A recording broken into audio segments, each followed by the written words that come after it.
Welcome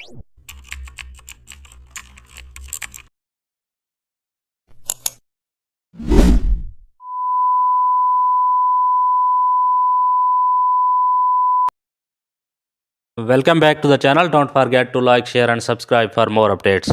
Today we are exploring an amazing topic of Photoshop, how to create professional Instagram post from scratch. Open Photoshop and click new file, set size to 1080 by 1080p. Press create, fill background using paint basket tool, choose a soft color. Select type tool and type headline text, make font bold and readable. Press Ctrl plus T and resize the text size. Center it properly. Now select custom shape tool, choose a simple icon shape, draw icon above text, change icon color, lower icon opacity slightly, add a thin divider line using rectangle tool, align everything using guide, zoom out and check balance and each and everything your project